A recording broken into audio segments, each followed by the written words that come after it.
तुमचा अपमान झालाय, कोणीतरी तुमचा विश्वासघात केलाय किंवा कोणीतरी तुम्हाला मुद्दाम त्रास देते. तुम्हाला वाटतंय ना की त्याला धडा शिकवावा, त्याचा बदला घ्यावा. थांबा. तलवार उचलण्याआधी ही गोष्ट ऐका. जगातील सर्वात मोठा योद्धा गौतम बुद्ध यांनी सांगितले की शत्रूचा गळा कापण्यापेक्षा त्याचं अस्तित्वच कसं संपवायचं. आज आपण अशा 3 पद्धती पाहणार आहोत ज्याने तुमचा शत्रू जिवंत असूनही हरलेला असेल.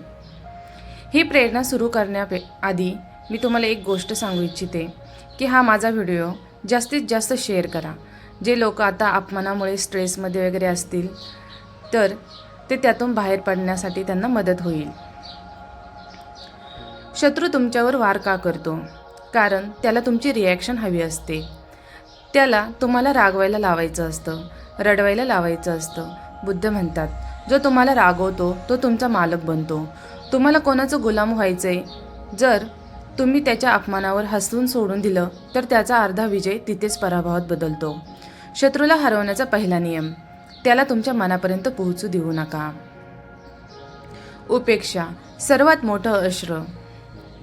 बुद्धांकडे एक अमोघ अस्त्र होतं, ते म्हणजे उपेक्षा.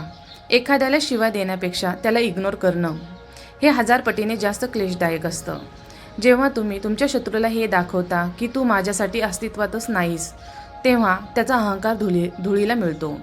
बुद्ध म्हणतात, रागाला रागाने उत्तर देणं म्हणजे कोळसा हातात धरून दुसऱ्यावर फेकण्यासारखं आहे.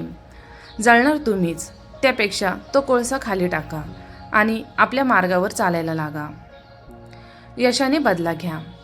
बुद्धांचे आयुष्य पहा. त्यांनी कोणाशी युद्ध केलं नाही, कोणाला मारलं नाही, पण आज त्या राजांची नावं कोणालाच आठवत नाही ज्यांनी बुद्धांचा विरोध केला होता. मात्र बुद्धांचं नाव आजही जगाच्या कानाकोपऱ्यात आहे. शत्रूला शब्दाने उत्तर देऊ नका, तुमच्या कर्माने उत्तर द्या. तुम्ही इतके मोठे व्हा की तुमचा शत्रू तुम्हाला भेटण्यासाठी रांगेत उभा राहील. तुमचा प्रकाश इतका प्रखर करा की शत्रूचा अंधार आपोआप नाहीसा होईल. Powerful closing. लक्षात ठेवा, वाघ कुत्र्यांच्या भुकण्याकडे लक्ष देत नाही. जर तुम्ही स्वतःला वाघ समजत असाल तर छोट्या मोठ्या शत्रूंच्या नादी लागून आपला वेळ वाया घालू नका.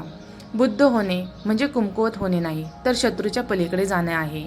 आजच ठरवा, तुम्हाला बदला घ्यायचा आहे की बदल घडवायचा आहे. माझी ही प्रेरणा तुम्हाला कशी वाटली कमेंट करून नक्की सांगा. नमो बुद्धाय.